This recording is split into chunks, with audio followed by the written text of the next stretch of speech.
આજની ધર્મકથા. પ્રણામ. મુનિ સુવ્રત સ્વામી ભગવાન સમવસરણની અંદરમાં ભૃગુ કચ્છની અંદરમાં જ્યારે બિરાજમાન છે, એટલે આજનું ભરૂચ, એ સમયે જે ઘટના બને છે, એક અશ્વ, એ અશ્વના સમ્યક દર્શન પામવાની વાત. જીતશત્રુ રાજાનો અશ્વ. ગઈકાલ સુધી આપણે કેટલીક વાર જોઈ કે પ્રભુને પૂછવામાં આવે છે મલ્લી ગણધર દ્વારા કે પ્રભુ, આજની પરષદામાંથી કેટલા આત્માઓ સમ્યક્ત્વ પ્રાપ્ત પામ્યા, કેટલાનો સંસાર પતલો થયો, અને પ્રભુએ અશ્વનું નામ આપ્યું.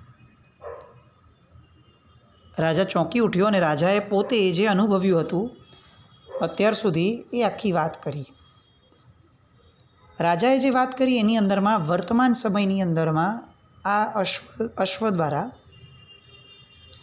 કઈ રીતે પરમાત્માની દેશનાના શ્રવણ માટેની એક યોગ્યતા એણે જે દેખાડી, એની આખી વાત થઈ.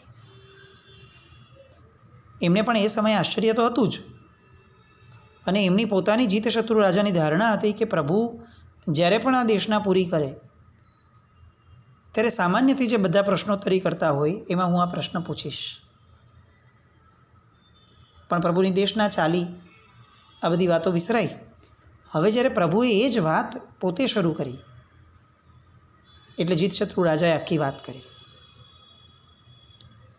અને એમની આખી વાત પૂરી થયા પછીથી હવે પરમાત્મા આ અશ્વ દ્વારા આવી રીતે કેમ થયું, એનો જે કાર્યકારણ ભાવ હોય, આજે જે કાર્ય થયું છે એનું કોઈ કારણ હોય, એ વગર કારણે આ જગતની અંદરમાં કોઈ કાર્ય થતું જ નથી. તો કયા કારણથી આ કાર્ય થયું એની વાત હવે ત્રિકાળ જ્ઞાની સર્વજ્ઞ એવા પરમાત્મા આ બધી પરષદાની સામે માંડે છે.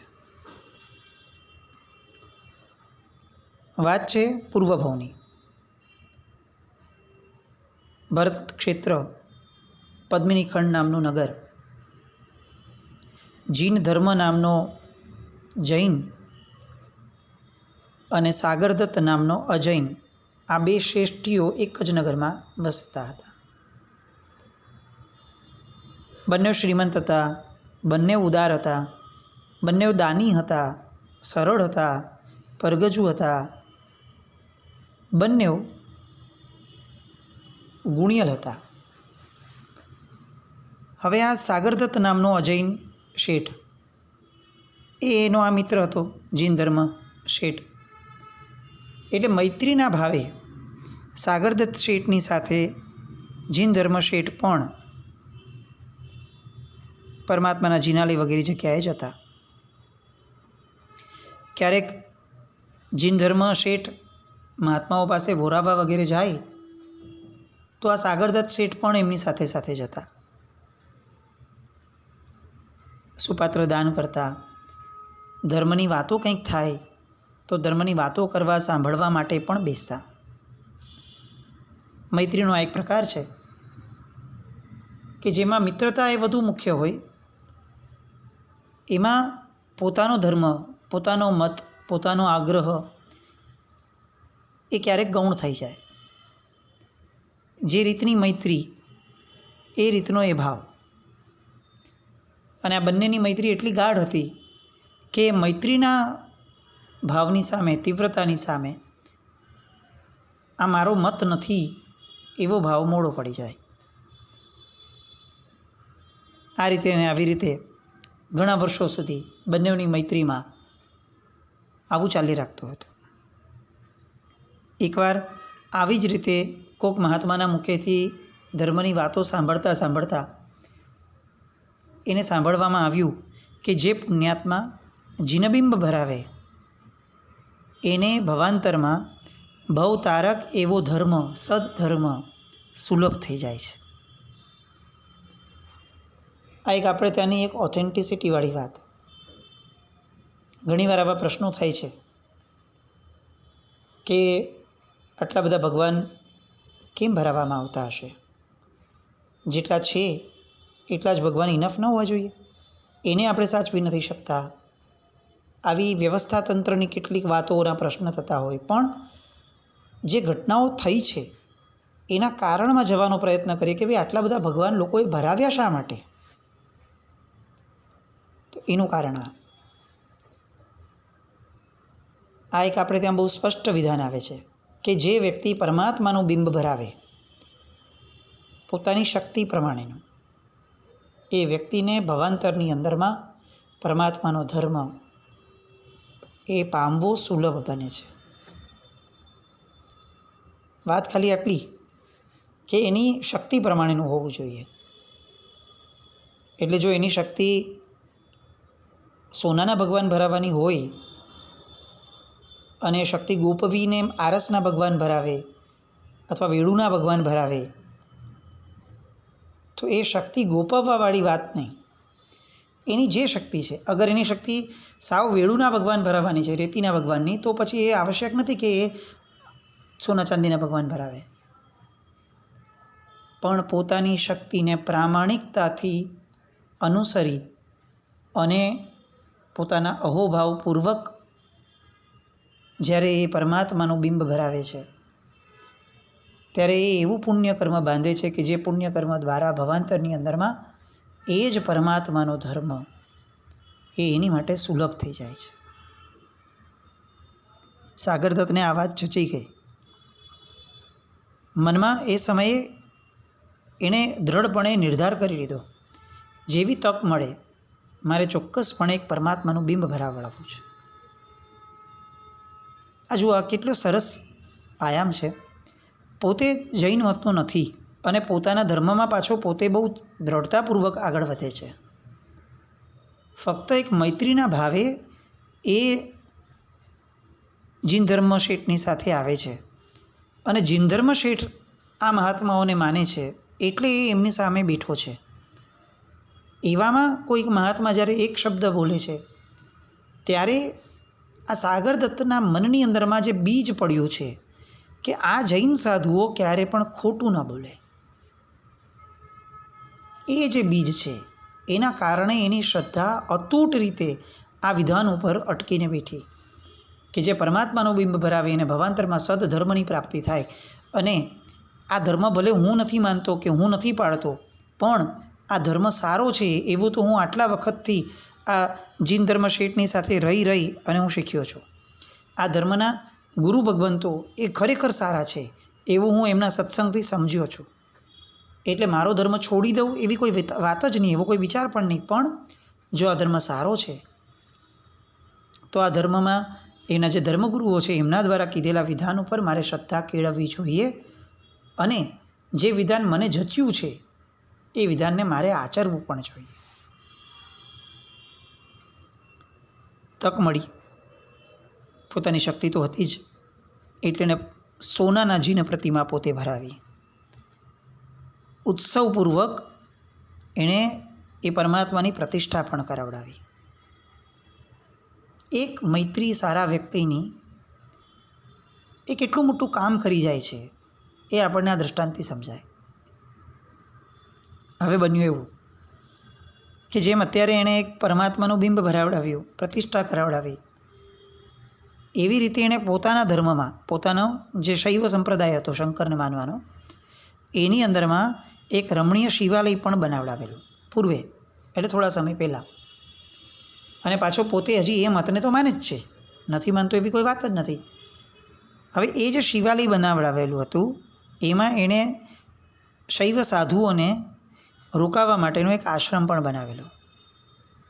એ આશ્રમની અંદરમાં આવા એ શૈવ સંપ્રદાયને અનુસરતા એવા સાધુઓ એ પણ ત્યાં આવતા જતા, રોકાતા, વિધિ વિધાન વગેરે બધું કરતા. ત્યાં અનેક તહેવારો એ બધું ત્યાં કાયમ ઉજવાતું. એક દિવસ એ જ શિવાલયમાં પવિત્ર આરોપણ નામનું પર્વ હતું.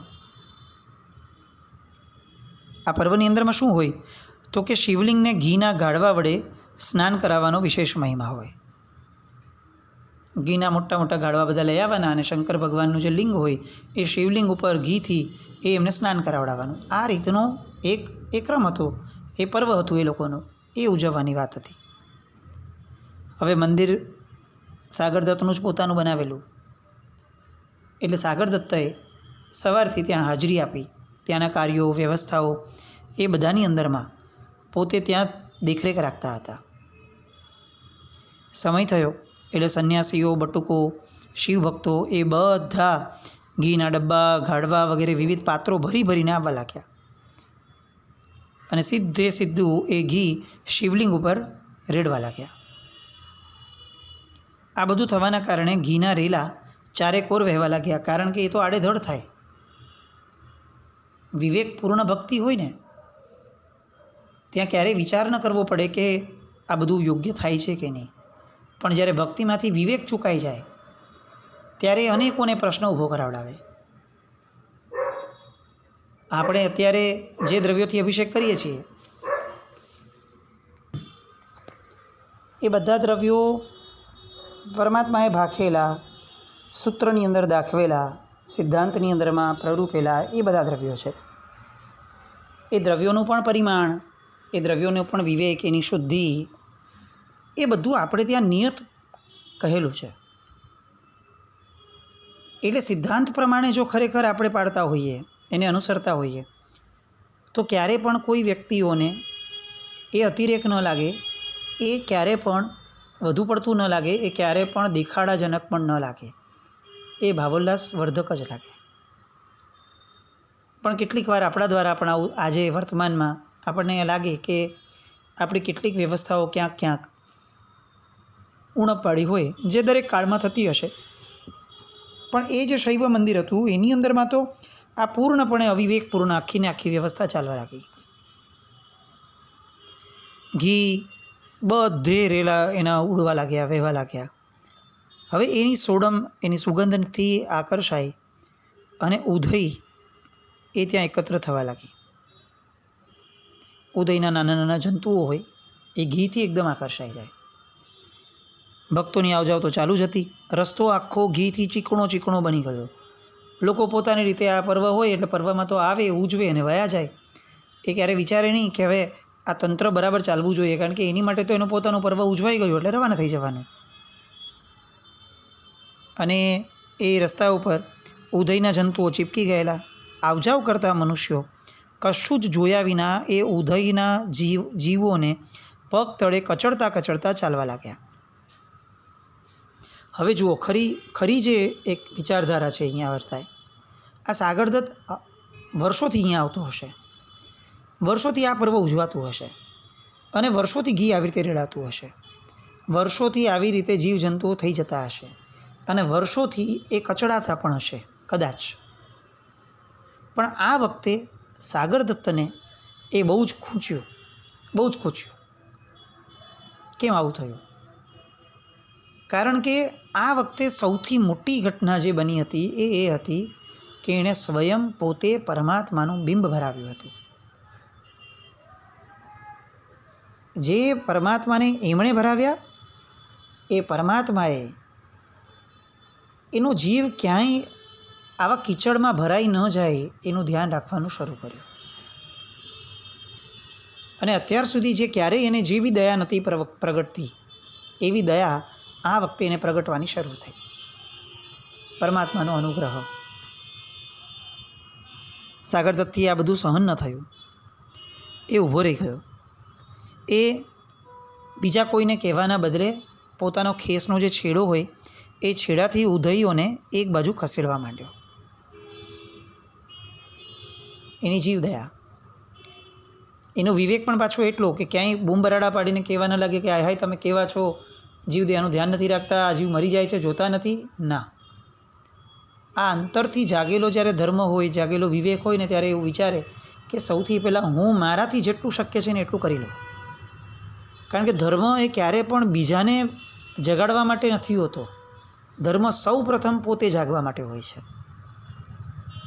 અને એ ધર્મ એમનામાં પરિણમ્યો હતો. એટલે એણે પોતે જ પોતાના ખેસ વડે જીવોને જરાક બાજુ પર રાખી અને બચાવવાનો પ્રયત્ન કરવાનો શરૂ કર્યો. આ જોયું અને એક શૈવ સાધુ જે હતા એ રોષે ભરાયા. આ તો સેવડાઓના ચાડે ચડી ગયો લાગે છે, એમ બૂમ પાડતો પાડતો એ ત્યાં દોડી આવ્યો. અને ફક્ત એટલેથી અટક્યા નહીં એ સાધુ. સાગરદત્તે ઘીથી લથબથ થયેલી ઉધઈઓનો એક આખો ઢગલો એક તરફ બાજુ પર રાખી મૂક્યો હતો કે આ ઉધઈઓ, આ જંતુઓ ક્યાંય કોઈના પગ નીચે કચડાઈ ન જાય, એટલે એણે એક આખો ઢગલો કર્યો હતો. એ સાધુને આ સાગરદત્ત એ જૈન સાધુઓના, જેને સેવડા કહેવાતા, એ જૈન સાધુઓના રવાડે ચડ્યો છે.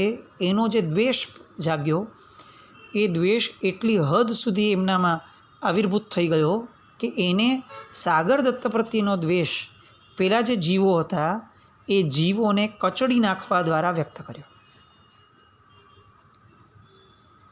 શૈવ સાધુએ પગ વડે આખાને આખા એ ઉદયના જેટલા જીવો સાઈડ પર માંડ બધું કર્યું હતું એ બધાને પગ વડે મસળીને કચડી નાખ્યા. કઈ હદ સુધીનો આ વિક્ષેપ મન અનુભવે છે. આપણે ત્યાં દુરાગ્રહને સૌથી ભયંકર પાપ કીધું છે, દ્રષ્ટિરાગ. મારો ધર્મ સારો છે આવું વિચારવામાં કોઈ પ્રોબ્લેમ નથી, પણ મારો જ ધર્મ સારો છે એ વિચાર ભયાનક છે. અને એનાથી એ ભયાનક, સૌથી ભયાનક કાર્ય આ છે કે મારો જ ધર્મ સારો છે અને બીજા ધર્મો, બધા જ ધર્મો એ અત્યંત ખરાબ છે. આ વિચાર તો અત્યંત ભયાનક છે. અહીંયા પેલા શૈવ સાધુનો વિવેક ચૂકાયો અને એ આ ભાવમાં સરી ગયા. પોતે સરી ગયા એના કારણે કેટલાય જીવોનો કચ્ચર ઘાણ બોલાવી દીધો. આ બધું સાગરદત્તે જોયું અને એને બહુ જ ખરાબ લાગ્યું. અને તરત જ એ આશ્રમના જે પરમાચાર્ય હતા એની પાસે ગયા અને એણે ફરિયાદ કરી કે આ શું કરે છે તમારા સાધુ, જુઓ તમારા શિષ્ય, આ જીવો બિચારાનો કંઈ વાંક નથી, એ જીવોએ તો આનું શું બગાડ્યું છે? એની જગ્યાએ, એને બચાવવાની જગ્યાએ એને કચડી નાખે છે. આ સંસારનો ત્યાગ આવી બધી વસ્તુઓ માટે કર્યો છે. અત્યંત દ્રવીને એણે કમ્પ્લેન કરી આશ્રમના આચાર્યને, મુખ્ય આચાર્યને, પણ એ મુખ્ય આચાર્યએ સાવ હસી અને આ વાતને કાઢી નાખી. સાગરદત્તને આઘાત લાગ્યો કે આ કેવા આચાર્ય છે, ન પેલાને ઠપકો આપે છે, ન મને કોઈ આશ્વાસન પણ આપે છે કે સારું હું એને સમજાવીશ, કંઈ જ નહીં. અને સાગરદત્ત તરત જ ત્યાંથી નીકળી ગયા. એનું મન ઉતરી ગયું. એને એવું લાગ્યું કે આ બધાને જીવદયાની કશી સમજણ પણ નથી. એ હજી એકવાર ઠીક હતું, પણ આ લોકોને જીવદયામાં કોઈ રસ નથી. એ કેટલું ભયંકર છે. આ બધા નિર્ઘૃણ છે. આ વાત એના મનમાં ધીરે ધીરે વિચારધારામાં ઠસાતી ગઈ. એ આ બધાથી દૂર થવાનો વિચાર કરે છે, નક્કી કરે છે, પણ હજી એના જીવની અંદરમાં સમ્યક દર્શન જે છે એ સ્પર્શ્યું નથી. એટલે એનું સત્વ જે છે એ એકદમ એવું ફોરવાતું નથી. કચવાતે મને નીકળ્યો. અને જે નીકળ્યા એ સમયે મનમાં બહુ જ ભાવો હતા કે આ કેટલું ખોટું છે, આ કેવી સાધુતા છે. આવા ઘણા આવેગો એમના મનમાં આવ્યા, પણ દાક્ષિણ્યથી વાસિત પણ હતા. વર્ષોથી સેવેલો ધર્મ હતો એમ તરતથી કાઢી નહીં શક્યા. એટલે એને એમ થયું કે એ જે પત્યું. થોડાક દિવસ ગયા એટલે ફરીથી પોતાનો જે આશ્રમ હતો, એટલે જે સાધુઓ આવે એ સાધુઓ પાસે જાય, ત્યાં એ લોકોને વંદન વગેરે કરે, દાન વગેરે આપવાનું આ બધું ચાલુ રાખતા હતા. અને પોતાના જીવનની અંદરમાં પણ કોઈક પાપનો ઉદય થયો, જે પણ થયું, અને હવે એની ઉદારતા પણ થોડી નંદવાઈ. હવે એને પૈસા આપવામાં રસ ઓછો થવા લાગ્યો. હવે એને પરિગ્રહ વધુ રૂચવા લાગ્યો. હવે એને પોતાના જે મિત્ર હતા જીન ધર્મ, એની સાથે પણ હવે ઓછું રહેવાનું ગમવા લાગ્યું. એમનો પરિચય પણ કમ્પેરેટિવલી ધીરે ધીરે ઓછું કરતા રહ્યા. જે પણ કર્મનો ઉદય ગણીએ, ભવ્યત્વનો પરિપાક ગણીએ, પણ જે એકદમ નજીક કોળિયો આવી ગયેલો મોઢાની સમ્યક દર્શનનો, એ કોળિયો કોક પાપ કર્મના ઉદયના કારણે એ એમનાથી દૂર થતો ગયો. આવું ઘણીવાર થાય. આપણા આત્મા હારે તો આવું ચિક્કારવાર થયું હશે પૂર્વમાં, આ ભાવમાં, કે આપણે પરમ તત્વથી કેટલીય વાર આમ નજીક જવાની તક મળી હશે, આપણે થોડું આગળ વધ્યા હશું અને પછી આપણા મનનું સત્વ, આપણી વિચારધારા, આપણો પક્ષપાત, લોકોની પ્રેરણા, આ બધું ક્યાંક નબળું સાંપડ્યું અને આપણે દૂર થઈ ગયા હશું. એ તકને આપણે ગુમાવી દીધી હશે. સાગરદત્ત સાથે આવું થયું. ભગવાન ભરાવ્યા હતા. કેટલી મોટી સુકૃતની એ આખી ઘટના એના જીવનમાં થઈ હતી, પણ એ ઘટનાને એ આગળ વધારી ન શક્યો. એ બધા સાધુઓનો દાક્ષિણ્યના કારણે પણ, ઔપચારિક રીતે પણ જે વ્યવહાર કરતો રહ્યો, એ વ્યવહારના કારણે એને છેક મૃત્યુ સુધી એને આવી લાલસાઓ, ધંધાનો રસ, સુકૃતોથી બહુ પ્રચુર એવું મન એને ન પ્રાપ્ત થયું. અને આ બધાના કારણે ભવાંતરની અંદરમાં મનુષ્યપણું પામવાનું એ ગુમાવી બેઠા. આ બધા આર્ત ધ્યાન, આ બધી નબળી વસ્તુઓનું સમર્થન એ એમને ભારે પડ્યું. અને આટલું સરસ જીવન, પરમાત્માનું બિંબ ભરાવવા જેવું સરસ મજાનું સુકૃત થયેલું જીવન, પણ એ જીવન પછી આર્ત ધ્યાનના પાપે અશ્વનો ભવ પામ્યા. એ અશ્વ એટલે આ જે તારી સભાની અંદરમાં જીતશત્રુ રાજા, જે આજે સમ્યક દર્શન પામ્યો, એ રાજાને, ત્યાં બેઠેલી પ્રજાને બહુ જ આશ્ચર્ય થયું. અને પરમાત્માએ આજે આ અશ્વ માટે વિશેષપણે જે સમ્યક દર્શન પામે એ માટે જે એક વિશેષ પુરુષાર્થ કર્યો, એ માટેનો હવે પ્રશ્ન પૂછાયો. પ્રભુ, આપનો કંઈ આની સાથેનો સંબંધ? એ પ્રશ્નનો જવાબ અને આ અશ્વનું પરિણમન સમ્યક દર્શન સુધીનું કઈ રીતે થયું, એની આખી અંતરંગ ઘટનાની વાતો, એ બધી વાતો માટે ફરીથી આવતીકાલે આપણે મળશું. જીનાજ્ઞાવૃત્ત કંઈ પણ બોલાવ્યું હોય તો મિચ્છામિ દુક્કડમ. જૈનમ જયતિ શાસનમ.